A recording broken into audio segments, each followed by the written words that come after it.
Perkenalkan, nama saya Anissa Yulanesita dari semester 8. Di sini saya akan mempresentasikan tentang pengaruh likuiditas current ratio, total asset turnover, ukuran perusahaan, size terhadap kebijakan dividen tunai, dividen payout ratio, dengan profitabilitas ROI sebagai variabel intervening pada subsektor retail Asia Tenggara periode 2012-2019. Yang pertama adalah latar belakang. Perkembangan ekonomi Asia semakin pesat.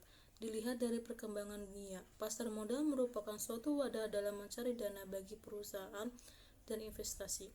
Bagi pemodal yang menyangkut banyak pihak-pihak, investor yang menanamkan dananya pada perusahaan bertujuan untuk mencari pendapatan atau tingkat pengembalian investasi, baik dalam bentuk pendapatan dividen atau pendapatan dari selisih harga jual saham terhadap harga beli. Para investor yang memilih dividen sebagai suatu return cenderung dapat menginginkan pembagian dalam dividen yang relatif stabil, karena dapat mengurangi ketidakpastian para investor yang telah menanamkan dananya pada perusahaan tersebut. Industri retail merupakan industri strategis dalam kontribusinya terhadap perekonomian di Asia Tenggara. Pertumbuhan industri retail mengalami cukup pesat dari tahun ke tahun, yang dapat dilihat dari banyaknya pembisnis retail di kawasan Asia Tenggara, di mana karakteristik industri retail ini tidak begitu rumit, sehingga para investor memilih terjun ke bisnis retail. Di sini ada pertumbuhan penjualan retail di Asia Tenggara 2020. Yang pertama itu ada negara Vietnam 4,80%, Tiongkok 4,30%, Singapura min 11,80%, Indonesia min 10%, Thailand min 0,570%, sedangkan Malaysia minus 1,50%. Data ini diambil dari Sense Data. Selanjutnya, tantangan industri retail yang terjadi secara terus-menerus membuat penggiat harus bekerja keras demi mempertahankan eksistensinya. Bukan berarti industri retail punah, namun perkembangan dunia digital dan segala kemudahan yang diberikan secara perlahan-lahan menekan keberadaan toko-toko mereka. Tantangan ini terlihat sangat berat karena telah ada beberapa perusahaan retail yang menutup tokonya. Setiap perusahaan subsektor retail mempunyai cara menjalankan bisnis dengan baik. Pemilik pembisnis tersebut perlu memahami mengenai rasio keuangan untuk menganalisis perkembangan retail serta menentukan harga produk. Dividen payout ratio atau disebut juga rasio pembayaran dividen mengukur persentase laba bersih yang dapat didistribusikan kepada pemegang saham dalam bentuk berupa dividen selama tahun tersebut atau dividen yang dibagikan kepada pemegang saham di luar nilai laba ditahan perusahaan. Para investor yang ingin melihat bagaimana aliran dividen berkelanjutan dari suatu perusahaan karena pembayaran dividen menjadi penting. Selanjutnya, perusahaan yang memiliki rasio pembayaran dividen yang tinggi tidak akan mengkhawatirkan para investor. Jika sebaliknya, perusahaan yang memiliki dividen yang rendah selama beberapa periode akan mengkhawatirkan investor. Perusahaan-perusahaan yang memiliki dividen rendah selama beberapa periode tersebut memungkinkan mengidentifikasi bahwa perusahaan tersebut tidak lagi mampu membayar dividen secara konsisten dan tinggi ke depannya. Tentunya akan menjadi bentuk pada perusahaan tersebut secara umum. Jika perusahaannya lebih mapan dan stabil, cenderung memiliki dividen yang tinggi daripada perusahaan baru. Selanjutnya ada identifikasi masalah. Yang pertama, masalah kesulitan ini akan berpengaruh terhadap ketidakpercayaan investor untuk menanamkan modalnya pada perusahaan dan juga berpengaruh pada kondisi keuangan perusahaan. Yang kedua, masalah kesulitan ini masih mengetahui faktor yang mempengaruhi kebijakan dividen adalah masih mengalami inkonsistensi seperti likuiditas. Yang ketiga, masalah kondisi suatu perusahaan ini para investor akan menjadi pertimbangan bagi para investor untuk berpengaruh terhadap kondisi keuangan. Yang 4 itu ada ukuran nilai kebijakan dividen DPR pada subsektor retail di Bursa Efek Asia Tenggara dari tahun ke tahun nilainya berfluktuasi dan mengarah pada penurunan. Hal ini akan berpengaruh pada penurunan harga saham dan minat beli investor yang untuk menanamkan modalnya. Yang kelima itu ada ukuran nilai likuiditas karena rasio pada subsektor retail di Bursa Efek Asia Tenggara dari tahun ke tahun nilainya berfluktuasi dan mengarah pada penurunan. Hal ini akan berpengaruh terhadap kemampuan likuiditas.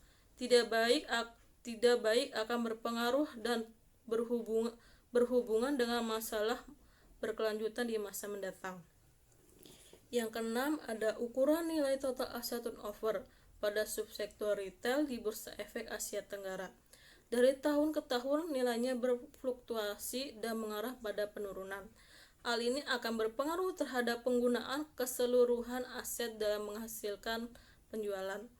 Yang ketujuh ada nilai ukuran perusahaan size pada subsektor retail di Bursa Efek Asia Tenggara dari tahun ke tahun nilainya berfluktuasi dan mengarah pada penurunan. Hal ini akan berpengaruh sekali terhadap investor untuk menanamkan dananya dalam berinvestasi. Yang kedelapan itu ada nilai profitabilitas ROI pada subsektor retail Asia Tenggara dari tahun ke tahun nilainya berfluktuasi dan mengarah pada penurunan. Yang terakhir ada nilai profitabilitas ROI yang berfluktuasi dan mengarah pada penurunan akan berpengaruh terhadap keuntungan tidak baik yang akan berdampak buruk dan menimbulkan risiko bagi kinerja perusahaan yang tercermin pada harga saham. Yang selanjutnya itu ada objek penelitian perusahaan subsektor retail di Bursa Efek Asia Tenggara periode 2012-2019. Alasan memilih judul tersebut karena berdasarkan fenomena latar belakang yang saya teliti untuk mengetahui dividen yang akan berdampak pada para investor yang akan menanamkan dananya ke perusahaan dan pertumbuhan retail di tahun 2020. Landasan teori yang pertama itu likuiditas karena rasio. Rasio likuiditas merupakan rasio menggambarkan kemampuan perusahaan dalam memenuhi kewajiban jangka pendek. Sedangkan current ratio merupakan rasio untuk mengukur kemampuan perusahaan dalam membayarkan kewajiban jangka pendek atau utang yang segera jatuh tempo pada saat ditagih secara keseluruhan. Kashmir 2013 halaman 134. Yang selanjutnya itu ada total asset turnover atau yang disebut dengan TATO adalah rasio pengelolaan aktiva terakhir pengukuran perputaran seluruh aset perusahaan dan dihitung dengan membagikan penjualan dengan total aset dan mengukur berapa jumlah penjualannya diperoleh dari setiap rupiah aktiva. Dalam Kashmir 2014 halaman 185. Yang selanjutnya itu ada ukuran perusahaan size. Ukuran perusahaan menggambarkan besar kecilnya suatu perusahaan yang ditunjukkan oleh total aktiva dan jumlah penjualan. Dalam Kristiani dan Herawati 2019 halaman 3. Di sini ada kebijakan dividen atau yang disebut dengan dividen payout ratio. Kebijakan dividen merupakan aliran kas yang dibayar kepada pemegang saham, yaitu equity investory. Sedangkan payout ratio atau disebut dengan DPR adalah jumlah pembayaran dividen uang tunai yang dibayarkan kepada pemegang saham dinyatakan sebagai presentasi dari pendapatan. Dalam Ross, Westerveld, Javelim, Tam, dan Wong 2015, dalam Ati Herawati dan Presley Irada Foggia 2018. Yang terakhir ada profitabilitas ROI. Profitabilitas merupakan rasio untuk menilai kemampuan perusahaan dalam mencari keuntungan. Sedangkan return on investment merupakan rasio yang menunjukkan hasil return dalam jumlah aktiva yang digunakan dalam perusahaan. ROI merupakan suatu ukuran tentang efektivitas manajemen dalam mengelola investasinya. Dalam Kashmir 2013 halaman 100. Selanjutnya itu ada pengembangan hipotesis. Yang pertama, pengaruh likuiditas terhadap kebijakan dividen tunai. Menurut penelitian menunjukkan bahwa likuiditas current ratio berpengaruh negatif dan signifikan terhadap kebijakan dividen tunai. Didukung oleh penelitian menurut Eko Wahyudi 2018, likuiditas berpengaruh negatif dan signifikan terhadap kebijakan dividen. Dalam uraian di atas, maka hipotesis yang dikembangkan dalam penelitian ini adalah sebagai berikut. Hipotesis pertama, likuiditas current ratio berpengaruh negatif dan signifikan terhadap kebijakan dividen tunai. Yang kedua, pengaruh total asset turnover berpengaruh negatif dan signifikan terhadap kebijakan dividen tunai. Menunjukkan bahwa total asset turnover berpengaruh negatif signifikan terhadap kebijakan dividen tunai. Menurut Riri Narviana 2012, total asset turnover tidak berpengaruh signifikan terhadap kebijakan dividen yang diprokrasi dengan dividen payout ratio. Pada uraian di atas, maka hipotesis yang diperkembang dalam penelitian ini adalah sebagai berikut. Hipotesis kedua itu total asset turnover berpengaruh negatif signifikan terhadap kebijakan dividen tunai. Selanjutnya, pengaruh ukuran perusahaan terhadap kebijakan dividen tunai. Menurut penelitian menunjukkan bahwa ukuran perusahaan terhadap kebijakan dividen tunai didukung oleh penelitian menurut hasil Umar Singla dan Pradipta Kumar Samanta 2018. Ukuran perusahaan menunjukkan pengaruh positif yang signifikan terhadap kebijakan dividen tunai. Pada uraian di atas, maka hipotesis yang berkembang dalam penelitian adalah sebagai berikut. Hipotesis 3. Ukuran perusahaan size berpengaruh positif signifikan terhadap kebijakan dividen tunai. Pengaruh likuiditas current ratio, total asset turnover, ukuran perusahaan size terhadap kebijakan dividen tunai, dividen payout ratio. Menurut penelitian menunjukkan likuiditas current ratio, total asset turnover, ukuran perusahaan size terhadap kebijakan dividen tunai, dividen payout ratio, didukung oleh penelitian Eko Wahyudi. Likuiditas berpengaruh negatif dan signifikan terhadap kebijakan dividen tunai. Pada uraian di atas, maka hipotesis yang berkembang dalam penelitian ini adalah hipotesis 4. Likuiditas current ratio, total asset turnover, ukuran perusahaan size berpengaruh positif signifikan terhadap kebijakan dividen tunai, dividen payout ratio. Selanjutnya, pengaruh likuiditas current ratio terhadap profitabilitas. Menurut penelitian menunjukkan bahwa likuiditas current ratio berpengaruh negatif terhadap profitabilitas ROI.